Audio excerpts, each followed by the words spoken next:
যদি তোমার মনে হয় তুমি হেরে যাচ্ছ, তুমি ধৈর্য হারিয়ে ফেলছ, হতাশায় তোমাকে গ্রাস করছে, তাহলে মনে করো এই ভিডিওটি আল্লাহর পক্ষ থেকে তোমার জন্য একটি বিশেষ বার্তা। কারণ আল্লাহ না চাইলে এই ভিডিওটি আমি তোমার কাছে পৌঁছে দিতে পারবো না। কখনো এমন অনুভূতি হয় যেন সব কিছু শেষ, সব চেষ্টা বৃথা, কোনো আশা নেই। আল্লাহ কি আমার কষ্ট দেখছেন না? কিন্তু থামো, এই মুহূর্তটা আল্লাহর পক্ষ থেকে তোমার জন্য বিশেষ বার্তা। তিনি তোমাকে শুনতে চাইছেন। তিনি চান তুমি ফিরে আসো। তুমি হেরে যাওনি, কারণ আল্লাহ তোমাকে ছাড়েননি।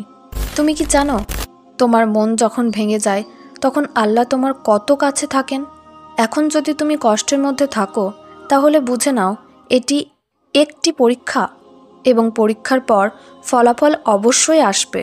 সব কিছুই তো আল্লাহর হাতে, তাহলে ভয় কিসের? হে মুমিন, যিনি পাখিকে বাতাসের মধ্যে ধরে রাখেন, তিনি তোমাকেও ধরে নেবেন, না ভেঙে পড়তে দেবেন আর না হেরে যেতে। তুমি যদি ধৈর্য ধরো তাহলে কি ঘটবে তুমি কি জানো? কষ্ট শুধু তোমাকে বিপদে ফেলতে আসে না, এটি আসে তোমাকে শক্তিশালী ও পরিণত করতে।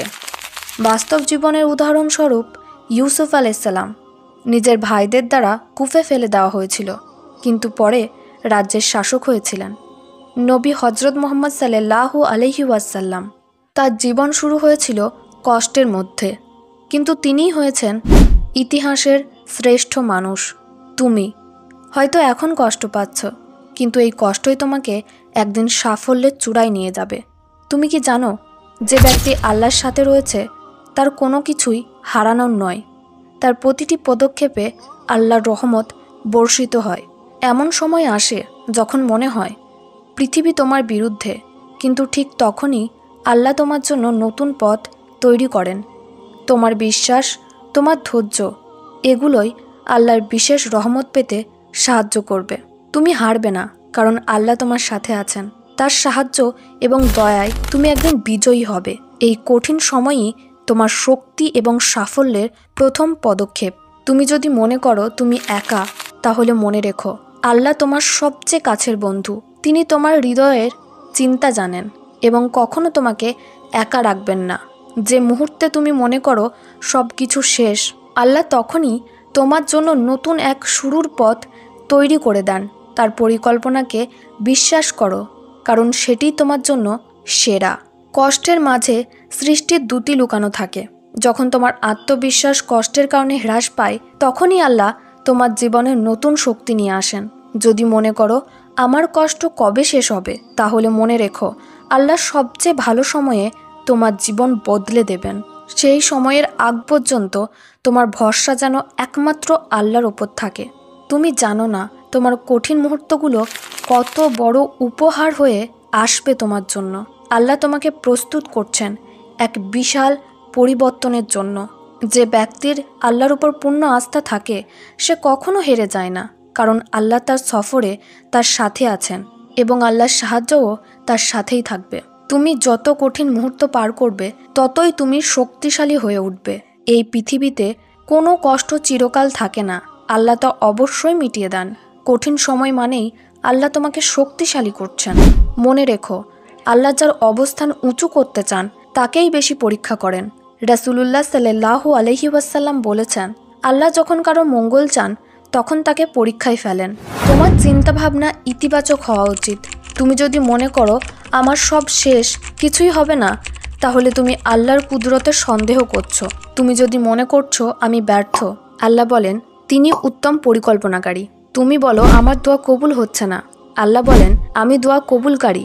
তুমি বলো আমি একা, আল্লাহ বলেন ভয় পেও না, আমি তোমার সঙ্গে আছি। আমি সব কিছু দেখি এবং শুনি। তাহলে কেন তুমি ভাবছো তোমার ভাগ্য খারাপ, তোমার জন্য কিছু নেই? তুমি কি হাল ছেড়ে দেবে, নাকি ধৈর্য ধরে আল্লাহর পুরস্কারের অপেক্ষা করবে? আমি বলবো এখনই আল্লাহর কাছে ফিরে যাও।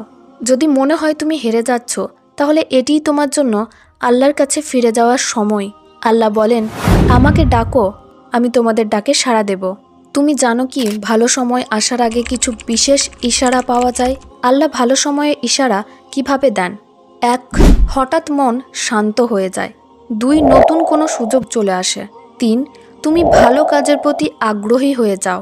4 তোমার কষ্ট ধীরে ধীরে লাঘব হয়। যদি এসব অনুভব করো তাহলে বুঝে নাও আল্লাহ তোমার দোয়া কবুল করতে শুরু করেছেন। কিন্তু তুমি এখন কি করবে? ধৈর্য ধরো, কারণ আল্লাহর পরিকল্পনা তোমার জন্য সবচেয়ে উত্তম। ইস্তেগফার ও দরুদ পড়ো, দেখবে জীবনে পরিবর্তন আসবে। আল্লাহর উপর ভরসা রাখো, কারণ তিনি তোমার জন্য চমৎকার কিছু রেখেছেন। কোরআনে আল্লাহ বলেন, তোমরা দুঃখ করো না, নিশ্চয়ই আল্লাহ তোমাদের সাথে আছেন। হেরে যাওনি, তুমি ধৈর্য ধরলে আল্লাহ তোমার ভাগ্য বদলে দেবেন। তোমার কষ্টের পর সহজেই আসবেই। তাহলে এখন থেকে কি তুমি ধৈর্য ধরবে? হয়তো তোমার উত্তর হ্যাঁ, কারণ তুমি জানো তোমার জন্য আল্লাহর পরিকল্পনাই সেরা। শোনো, আল্লাহ তোমার জীবনকে অনেক সুন্দরভাবে লিখেছেন। দেখবে তোমাকে ছোট করার চেষ্টা যারা করছে তারা নিজেরাই ছোট হয়ে যাবে। ভাঙা অন্তরের ঠিকানা হলো আল্লাহ, যিনি ভাঙা মনকে জুড়ে দেন এবং ক্ষত সারিয়ে দেন, যিনি তোমার হাতকে এতটা শক্তি দেন যাতে তা দুয়ার জন্য উঠতে পারে। তো তিনিই সেই হাতের লাজ রাখতেও জানেন।